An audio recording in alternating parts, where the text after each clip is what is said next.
Welcome to the Pulse with Peter B. I'm your host, Peter Biancamano. Let's get you to the pulse on everything you need to know. And folks, I've been awarded a lot of things in my life, and this is certainly the most exciting thing that I've ever been awarded, which is this medal around my neck. And it's from our friends, of course, at the Hoboken Homeless Shelter. And we've had on plenty of guests from the shelter, whether they were volunteers or board members or so on and so forth. But we never had a person dressed as a beautiful butterfly. And that is the person. It's Halloween coming up, right? You've never had a butterfly? I've never had a butterfly. No. Wow. Maybe a caterpillar that turned into a butterfly, but never a butterfly. Okay. Exactly. Well, I'm excited. Susie Felber. She is a volunteer at the Hoboken Homeless Shelter. Susie, welcome to the Pulse, and thank you for bringing me candy. Thank you for having me. Eat all the candy. And I just want to say, yes, we're here. I'm here because I run the Hobooken 5K, which is Hoboken's most fun 5K, my opinion, also true. And you go to Hobooken5k.com and you sign up. It's happening October 28th of 2023. It happens every year. You're wearing a 2022 medal. Well, what happened to the 2023 medal? There's going to be a new medal. Oh, okay. I was just making sure. We're going to reveal it, but I want to get something straight here. Okay, a lot of people take over, Susie. You're doing your thing. Yeah. A lot of people are going to tell you why you should run the Hobooken 5K. I'm going to tell you why you shouldn't, okay? I don't know what camera I'm looking at. Don't worry about it. You can look at this one or this one, yes? Okay. Yeah. Here's why you careful shouldn't. with the medal, yeah. Do not run it if you are allergic to fun. Okay? If you are allergic to fun, the Hobooken 5K will cause dizziness, swelling, redness. Don't do it. Number two. You know who's allergic to fun? Who? Our resident political analyst, Josh Sotomayor, the most miserable guy in the world, let me tell you. He should not run it. He could. Well, he can't run anyway. Did you see the size of him? Well, come on now. if he can't run, come on now. He could sign up for Charity Quest and he could volunteer. I got We're going to get to all the ways that exactly. Josh, the slacker, could do that. There you go. But I'm glad that you agree. At the Hoboken 5K, happening again October 28th, 2023 at Pier A in Hoboken. You do not want to run it if you hate beautiful views. If you hate beautiful views, you'll be triggered because it runs along the water. It's gorgeous.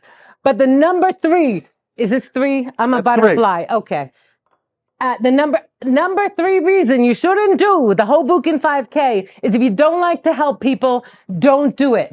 You know why? Because all the money raised from our wonderful sponsors and from your registration, which you can get at Hobooken5k.com, all the money goes to the Hoboken Shelter. And the Hoboken Shelter, do you know what they provide? What do they provide? Holy mo! I need to get on my butterfly glasses here. All right, yeah. They provide 500 meals per day, Peter. 500. 500. How many showers do you think they provide per week? Per week? Per week. Probably 250, 300. 1,000. I was way off. 1,000 showers. I was 75% off. Wow. And they shelter 50 people per night. All right. Okay, so it's a big deal. And I've been running it. Look at, I don't know if you can see my physique. I know the camera. This physique is thanks to the Hoboken 5K. I know you can't believe it, but the Hoboken 5K is my favorite 5K. I got fit for the Hoboken 5K, and now I run all the Hoboken 5Ks. And y'all should do it. Well, are you going to do it? I think I have to do it now. I mean, I don't have a choice here. I don't think you have a choice. So talk to me a little bit about the shelter. Because how long have you been involved with the shelter, and why did you get involved with the shelter? See, that's what's interesting. At first, I just like dressing up in a crazy costume and running. Right. I was like, oh, I'm doing good for the shelter. But I didn't really know the shelter. I was raising, and that's fine. But then later on, I kept running it, and then I joined their marketing committee. And I helped them market the Hoboken 5K, which you can register for at Hobooken5k.com. But then I actually went and volunteered there, okay? And the people and the volunteers, all of you who come out are incredible. The people who work for the shelter are incredible. My kids, who have been running the race since they were like 7 years old, my kids— How old are they now? One is 13 and one is 16. Just tested you. Good. Okay. I had to think about it. I had to think. The butterflies have very small brains. Apparently so, yeah. They might not even have brains. I'm not even sure. But the Hoboken Shelter is a beautiful place to volunteer. So you can run the race. and know that your money's going there. Amen. You can then go on Charity Quest, which is this amazing app done by a local, Yes, where it you is. can volunteer for many charities, including the Hoboken Shelter. My kids scrub pots, they help serve meals. They felt great about it. And all summer, my son was going back with friends because they really enjoyed getting to know the people they were helping. So talk to me. In the past, you've been involved in this race now for close to 10 years, it looks like. Yes. How much money was actually raised for the Hoboken shelter? Wow. So last year we had a great year, but we'd have to ask off camera because I don't take the money. I help them raise the money, but I don't take the money. But So I'm sure it's what- probably one of the, wow, she's how much?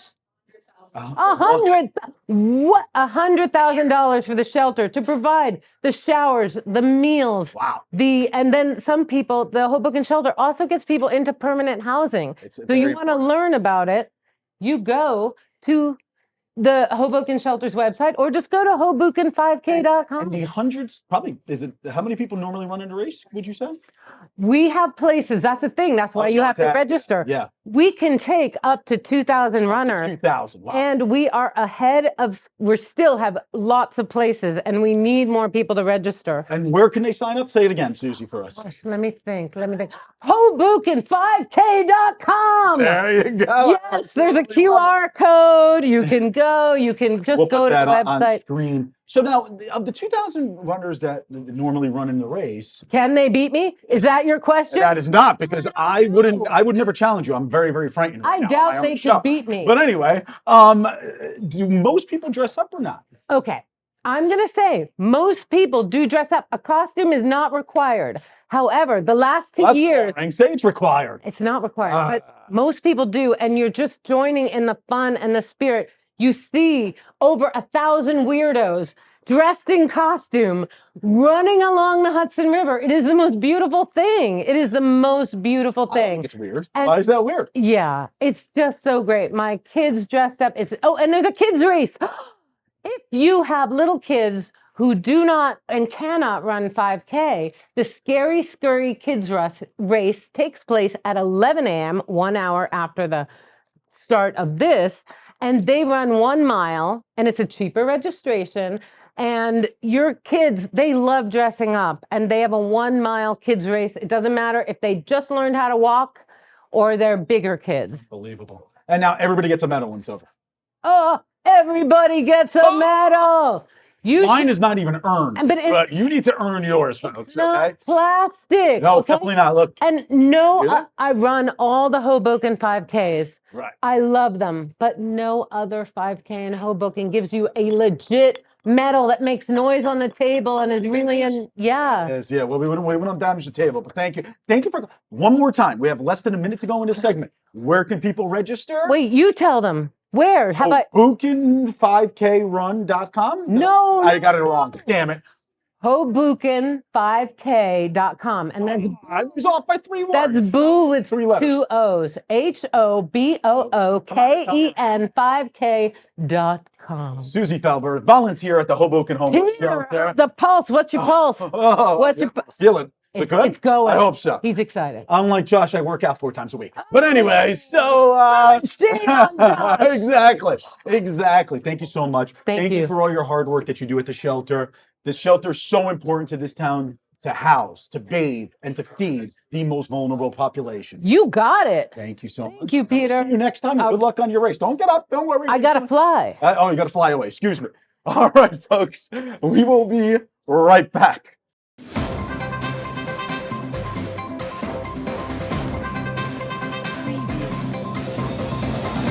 Peter Biancamano, your hostess with the mostest of the Pulse with Peter B.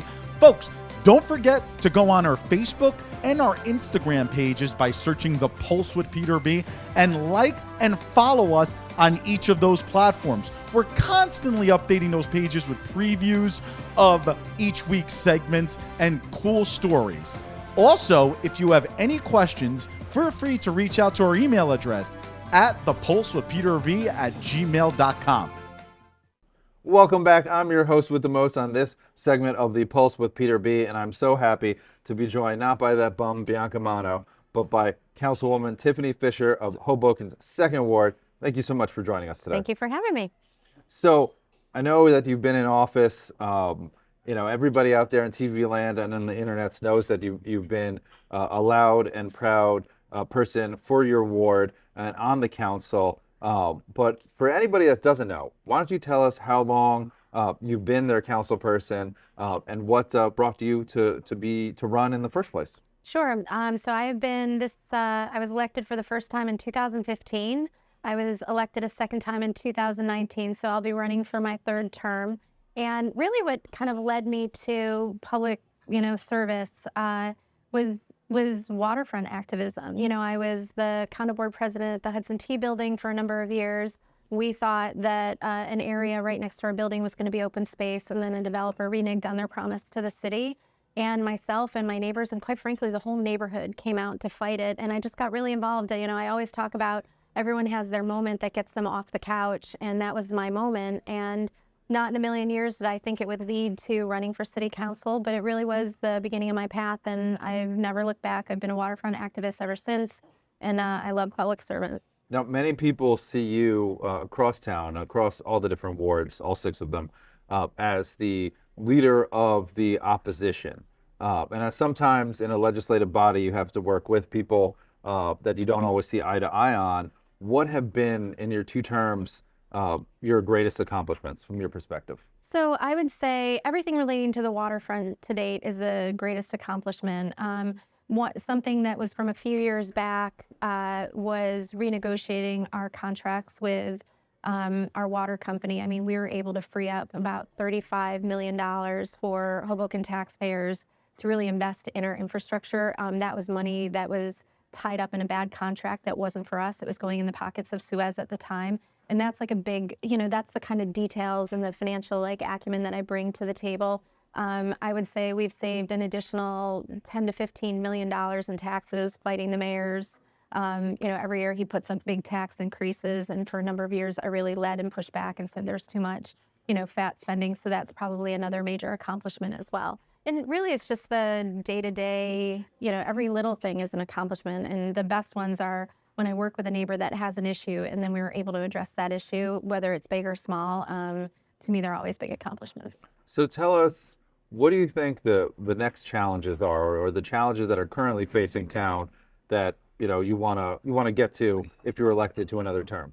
Sure, I'd say 2 things. I mean, for the town as a whole, I think we've seen, every time I talk with people, they're like, the town feels like it's in shambles. It just feels like this administration is just not focused on the basic quality of life, clean streets, eliminating rats, et cetera.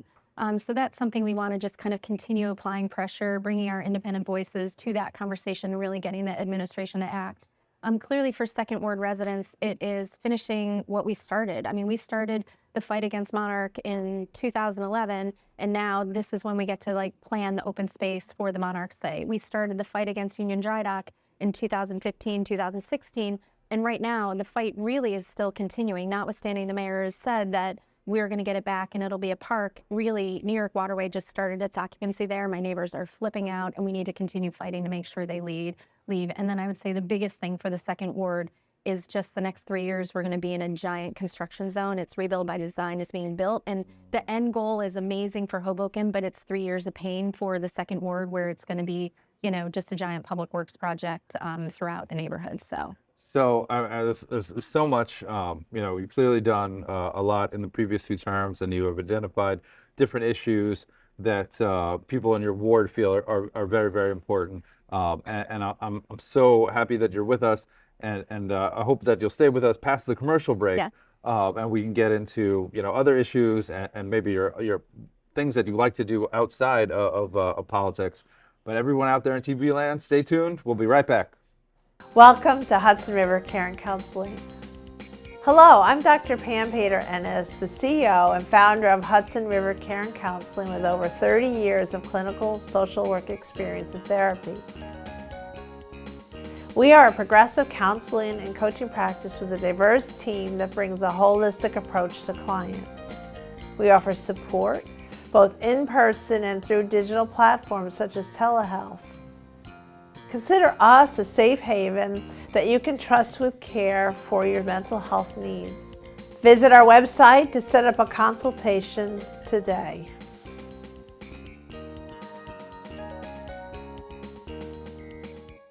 Welcome back. I'm still your host with the most, Josh Sotomayor Einstein, and I'm so glad that Councilwoman Fisher didn't run away, despite me with the horrible personality that I have.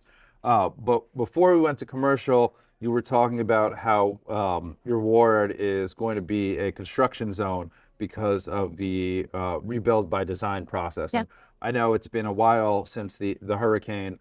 So people may not remember, as government projects do take, sometimes years to get off the ground. So just quickly, if you could just refresh people's mind about what Rebuild by Design is, that'd be awesome. Rebuild by Design is effectively an anti-flooding project. It's a whole philosophy for the city to protect the city against everyday flooding, but this part of it is very specifically against like hurricanes and storm surge. So there's a barrier that's being constructed on the north end of town where the water breached during Sandy, and the south end of town. But what they're doing is they're weaving this barrier through the urban landscape, so it doesn't look like a wall. It makes features that are part of the neighborhood. So the biggest part, and what's exciting for the second ward, is there's going to be something called Cove Park, which is a 2.5-acre park right on the north end, right on Weehawken Cove. But it's also going to have features that will go through several intersections. They're going to be ripping out trees. They're going to be, installing, 200 pilings throughout this neighborhood. It's going to provide amazing protection for the back of Hoboken, which we saw was under 6-8 feet of water for days. This will provide protection for that. Interestingly, the majority of the second ward is actually on the wet side of it, so we're not getting that protection. But that said, everyone has showed up. They want to be supportive of the whole city. It's just a big project. Well, maybe get some of that federal money to use for scuba gear for the people on the wet side. But I actually lived uptown at 13th and Grand when the hurricane happened. So, my building was surrounded by 4 to 5 feet of water that night. And so if someone that lived in that area, an anti-flooding wall or anything to prevent the water from coming up like it did on the north side of town would have been great. But we touched upon this a little bit, and I just want to shift topics to talk about, the type of independent leadership that's needed in any sort of governmental system. There always needs to be a counterweight to, the executive. So I don't know if you could share a few words about that. Yeah, absolutely. Listen, a rubber stamp legislature is not good. The only thing a rubber stamp legislature is good for is the mayor.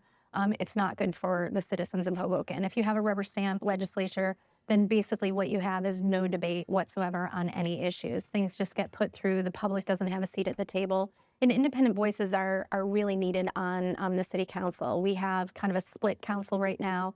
There's a number of important seats that are up in this next election where we can really need to maintain that independence so we know that the public's interest will always be represented. We have a number of examples. The tax one I gave you earlier, if there was a full rubber stamp legislature at the time, our taxes would be much higher. If there's a rubber stamp legislature on a go-forward basis, our taxes will be much higher. We'll have giant development. There's a number of issues that, without any discussion, are what I feel are kind of anti-Hoboken. Mm-hmm. Well, Councilwoman Fisher, thank you so much for coming on. I hope that you'll be willing to come on in the future. Of course, absolutely. Terrific. Well, out there in TV land and on the internet, stay tuned. We'll be right back.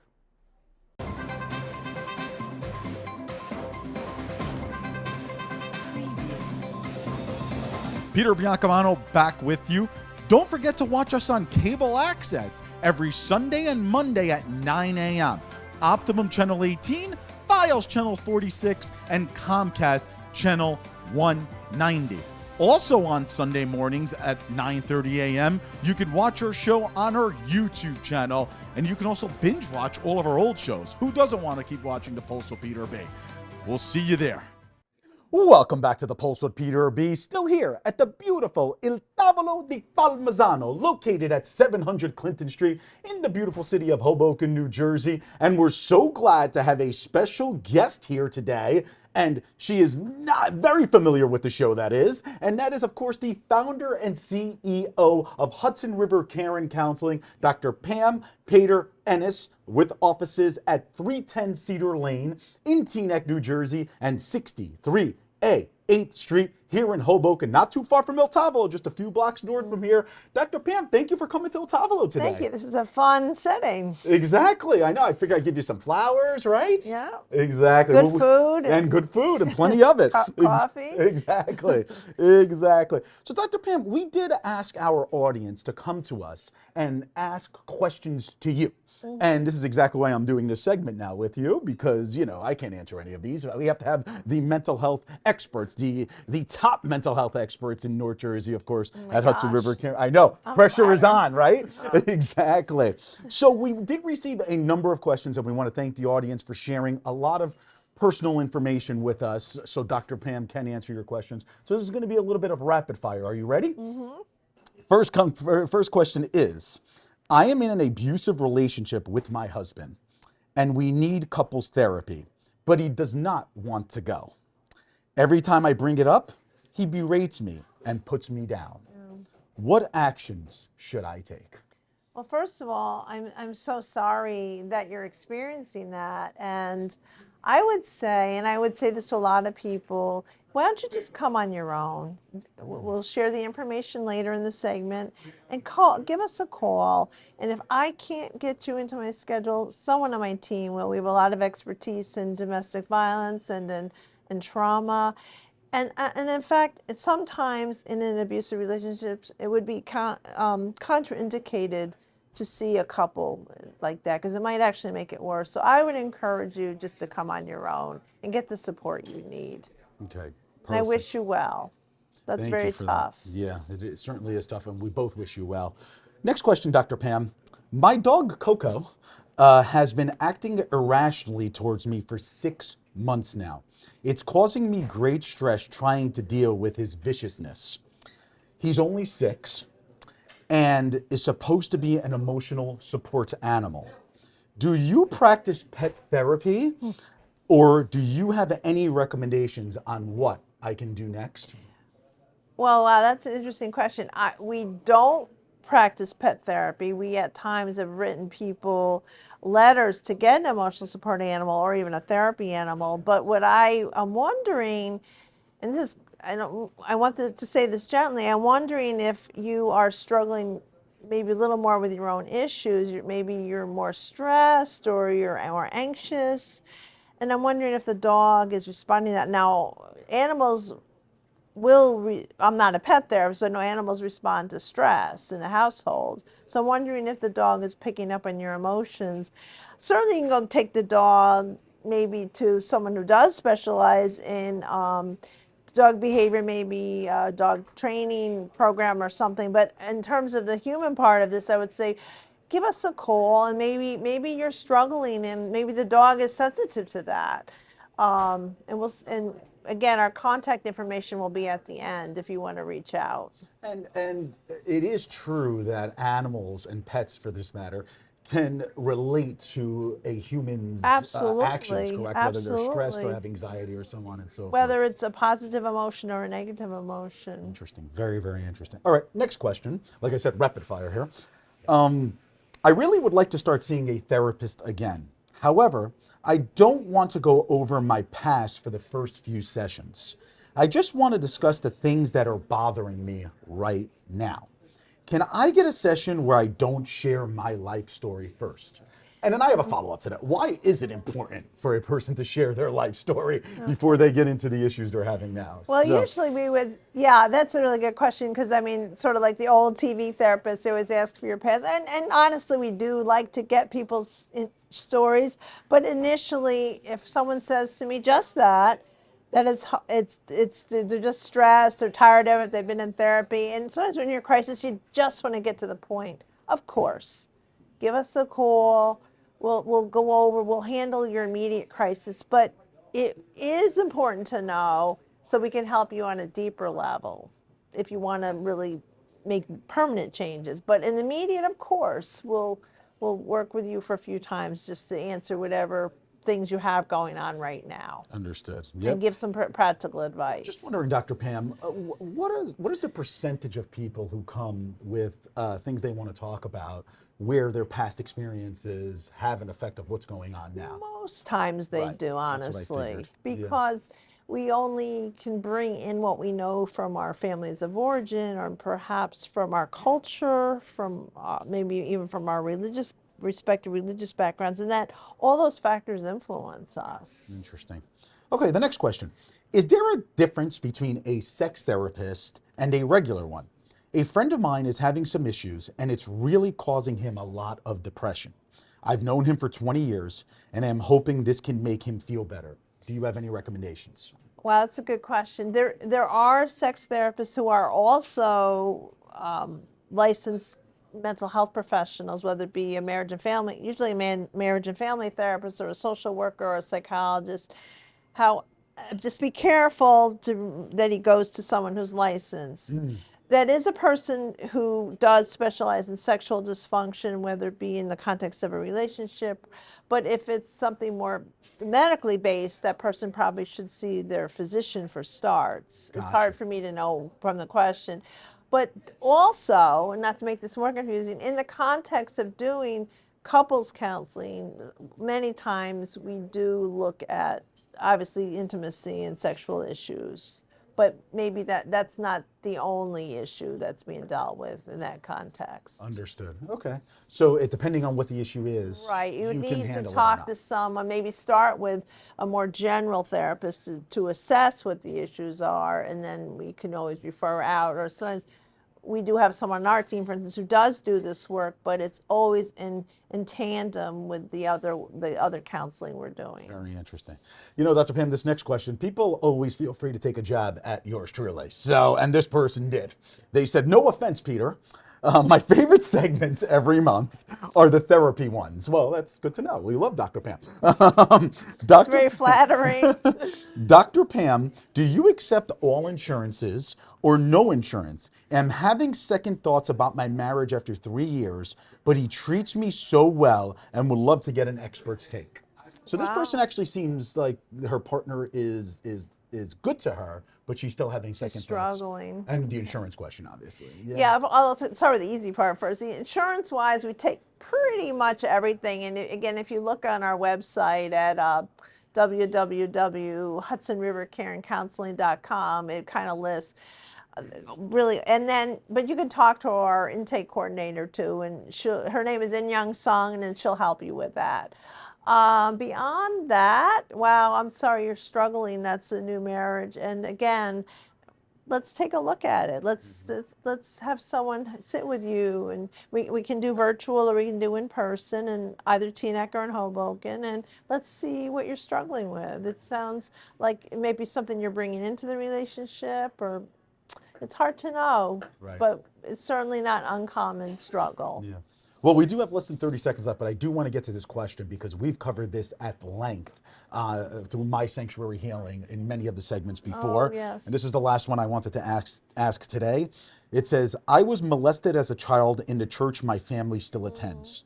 No one knows, but they wonder why I don't go to church with them. Faith is important to my family and in my life. What do I do? So it sounds like you'd like to come, and we do have some expertise on religious and spiritual abuse through now a new organization we actually founded called My Sanctuary Healing, as Peter just said. However, in the name of time, give us a call. We do individual counseling around that issue, and we also run a free group on Wednesday nights at 7 o'clock, which we could tell you more about. Exactly. Where you come and find a community of like people who often aren't in church, but they still have their faith. Yeah, well, Dr. Pam Pater-Ennis, we will be doing these segments in the future because we received many questions from you, and in a short segment, we obviously cannot answer them. So as long as Dr. Pam is okay answering them, which I believe you are, but the help you need out there is at Hudson River Care and Counseling. Again, their two offices are located at 310 Cedar Lane in Teaneck, New Jersey, and 63A 8th Street in Hoboken, New Jersey. After you go see them, you come down to El Tavolo and have a great meal. We cover all the bases here, Dr. Pam. And the www.hudsonrivercareandcounseling.com and 201-541-8600 is our intake number. Absolutely. Well, Dr. Pam, thank you again. It's always great seeing you, and we look forward to seeing you in the future. Thank you, Peter. It's really been fun doing this. Absolutely. Thanks again. Thank you. Bye-bye. All right, folks. Join us next week for The Pulse on everything you need to know. I'm Peter Biancamano. I hope you have a great week, everybody.